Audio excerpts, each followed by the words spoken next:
Hello and welcome to the GlobalChurch Project. I'm Graham Hill.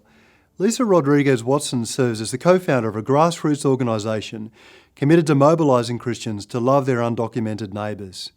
She challenges Christians to consider appropriate, Christ-honouring responses to immigration. Lisa Rodriguez-Watson has served as an urban church planter, college minister, seminary professor and international missionary. Her heart is to see people reconciled to God and to one another, and she's invested her life and her family and her ministry in places and people that have often been overlooked by the world. Lisa Rodriguez-Watson, welcome to the Global Church Project. Oh, thank you. It's nice to be with you. You've thought a lot about the immigration of populations globally and in the US. Is it a big problem today? You know, today there are about 232 million people worldwide who don't live in their country of origin. So the migration of human people is an issue today, and I think will continue to be an issue as time goes on, just by sheer population numbers alone. What's the number of the authorised and unauthorised immigrants into the US today? So we have about 38 million immigrants living in the US. About 11.5 to 12 million of them are here unlawfully. So not quite a third. And there are a variety of reasons why they become undocumented, or their status, changes from either lawful to unlawful, or perhaps they just enter, coming in without authorized access. You say it's important for Christians to think about migration of populations today. Why is it so important? Well, I think it's an issue for Christians because God cares about it. We see it in the scriptures. And so our fidelity to the scriptures requires for us to think about this as a matter of faith and an issue of our morality. I know that there's a range of biblical and theological principles that we can draw on as we think about God's love for and concern for migration and for migrating populations. What are some of the biblical principles that are most important to you as you think about this issue? In terms of what we would want to see for our immigrants here in the U.S. and globally, I would think that every Christian should see immigrants as made in the image of God. We start at the beginning, and at the beginning of the scriptures we're told that all humanity is made in the image of God. And so we begin there as believers, not seeing them as an enemy or as a threat, but as image bearers. And if we mar the image of God, we do him a serious disservice, and we point a watching world to a faith that doesn't actually reflect something that's scriptural and biblical. Keeping families together, the family is the center of culture, and when we separate family members, parents from children and children from siblings and family members from one another, we break down the family, and I think that that's contrary to God's design. What do you think it is that as human beings we do tend to misunderstand or marginalise the other, to make them the other? Why do you think that is part of our makeup? It's a really good question. I think that there is within us a desire. We see it in the disciples, even when we see them kind of bouting between themselves, like who will be the greatest? And in order for ourselves to feel like we are better than, we can marginalize, and we sometimes even demonize the other, where we feel like, well, if I'm going to be all of who I am, then you must not be all of who you are. And that has a real negative impact on us, as well as the relationships that we could have with our neighbors, with people who are not just our neighbors, next door neighbors, but obviously neighbors across borders. Yeah. What do you think are some practical ways that churches and Christian organisations can respond to this issue?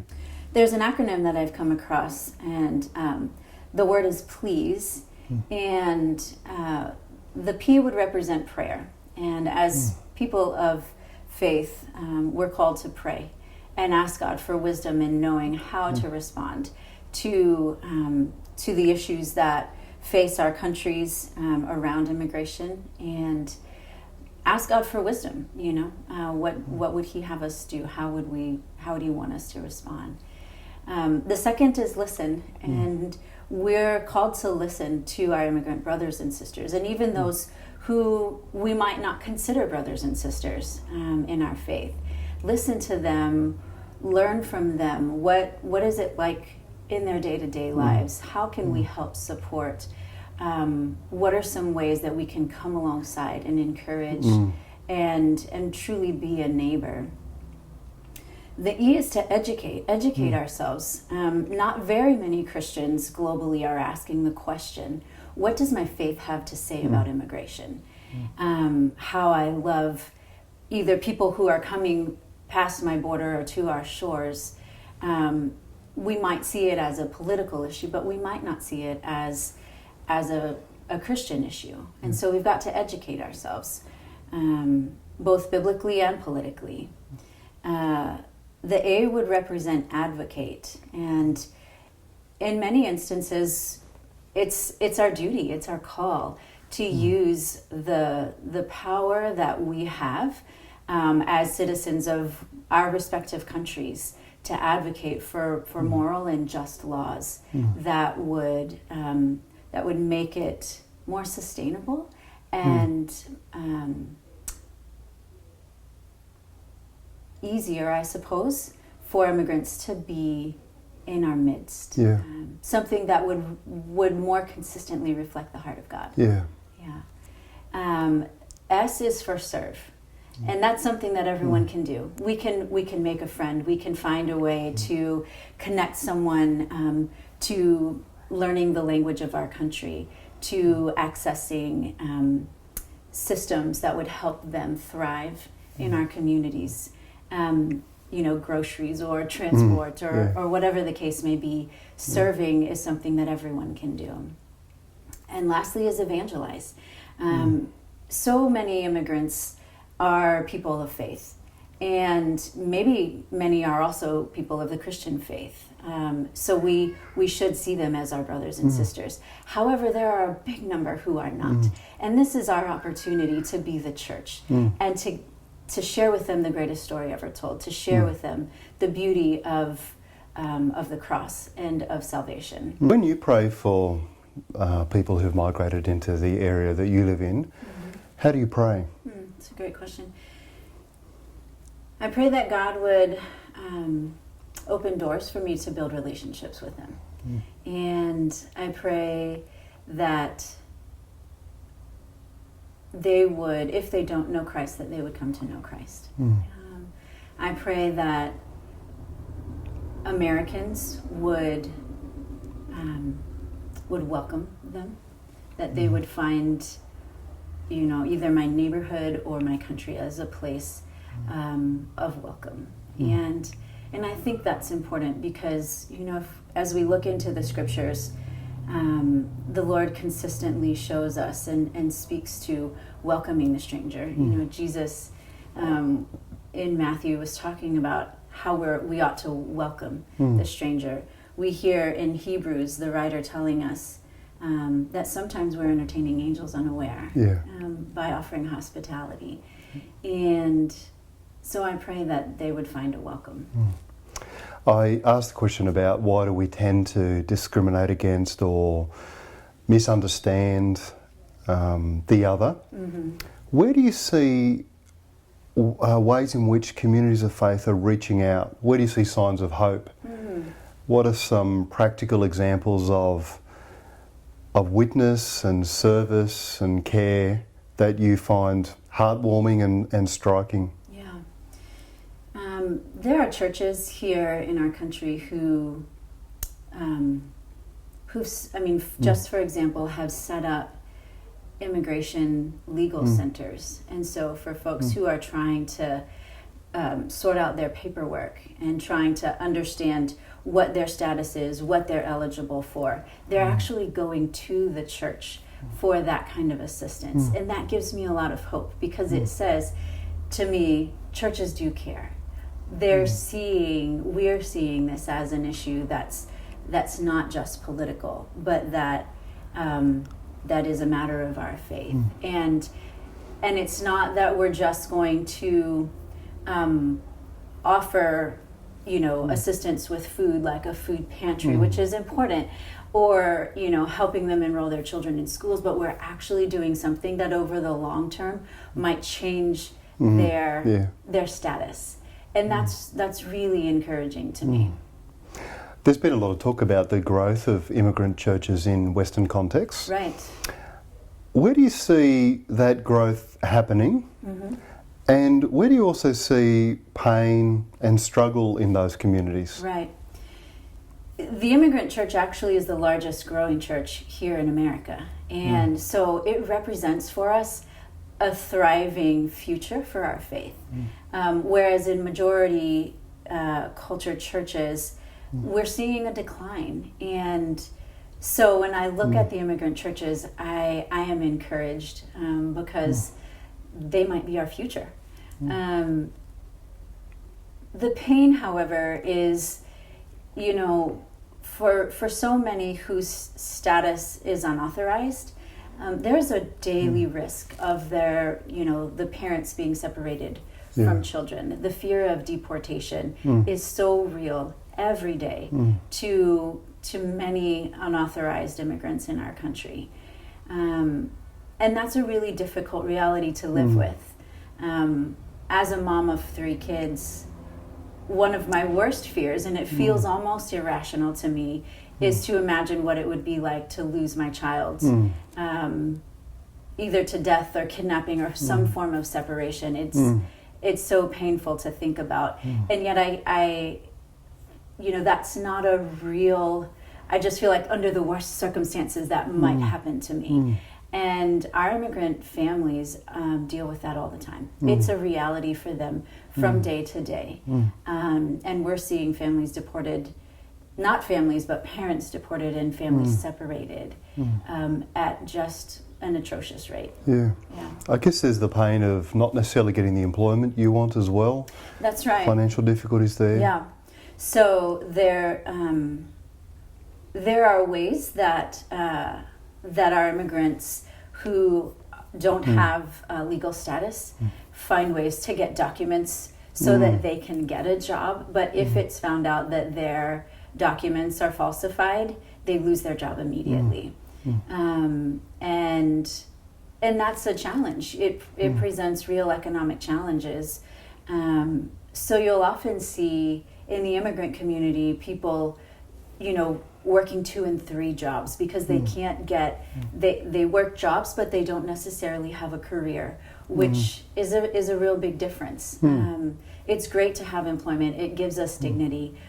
But working 2 to 3 jobs just to make ends meet is a real challenge, and they're willing to do it. They're willing for that to be their reality, so that their kids and the future generations would have a better chance at a better life.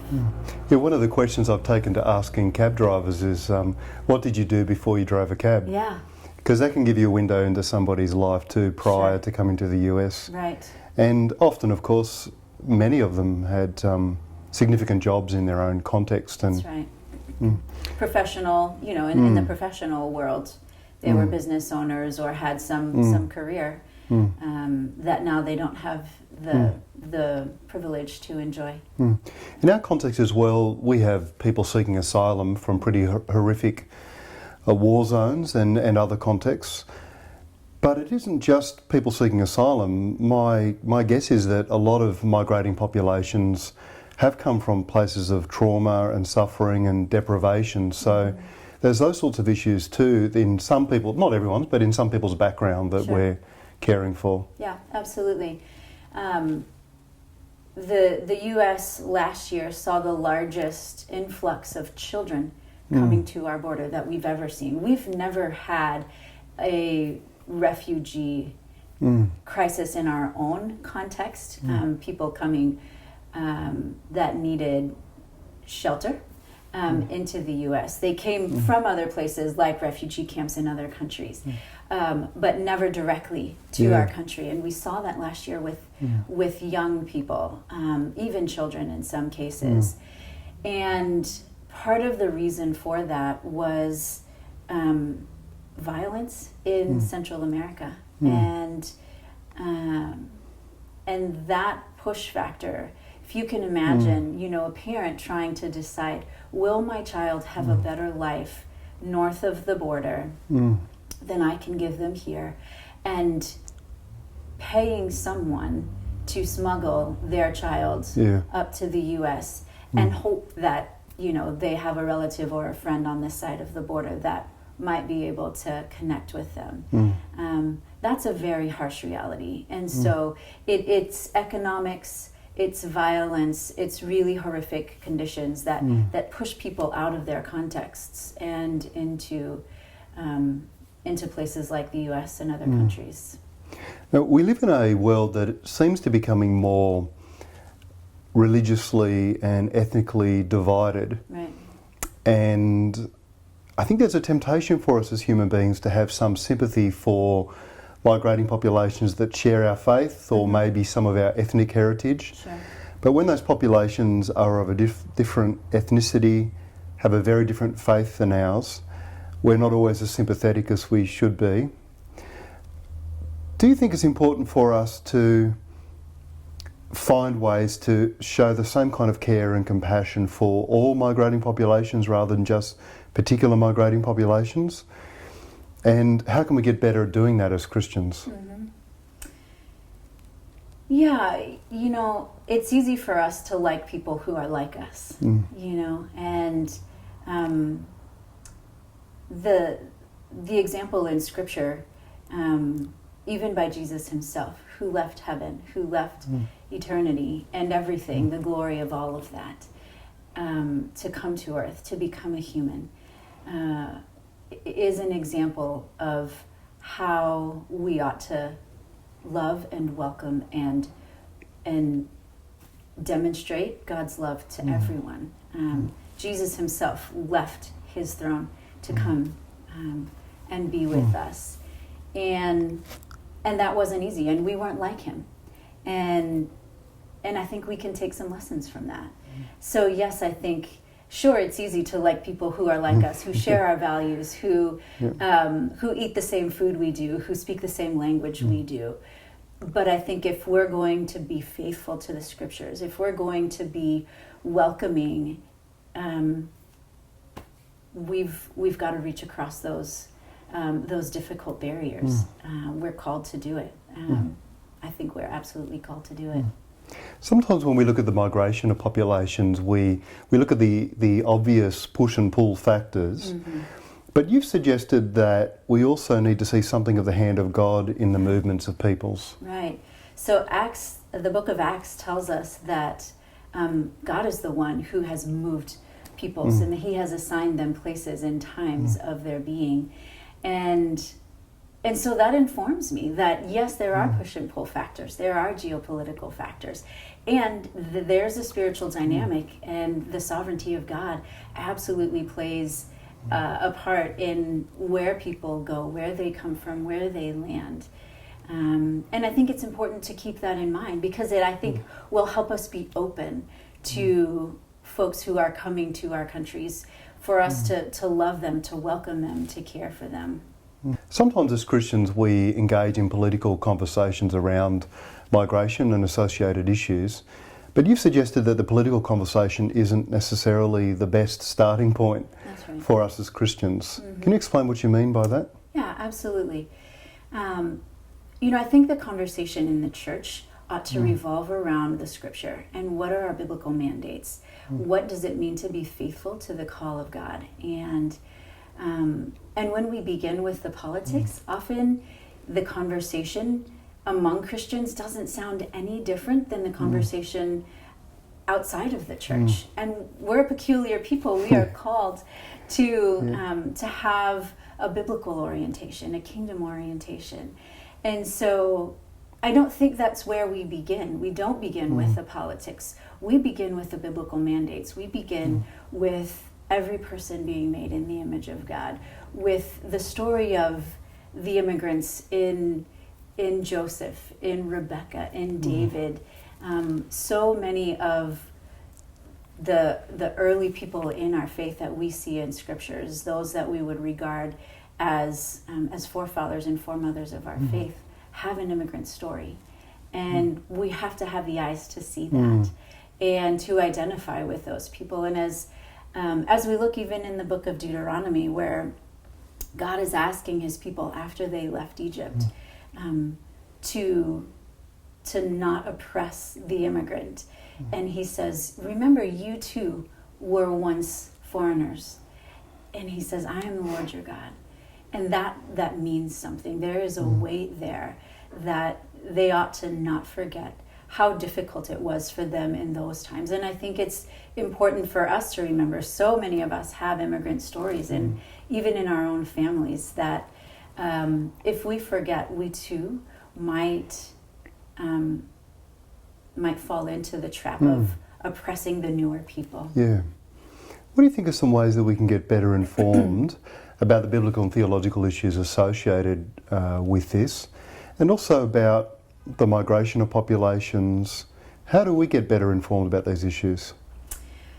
Well, I would recommend reading books. That was how. That was how I. What? That was how I began to learn about it myself. This journey for me, even though my father was an immigrant to this country, it wasn't something that I thought about as a matter of faith. Even during my time in seminary, it wasn't really an issue that I thought was relevant.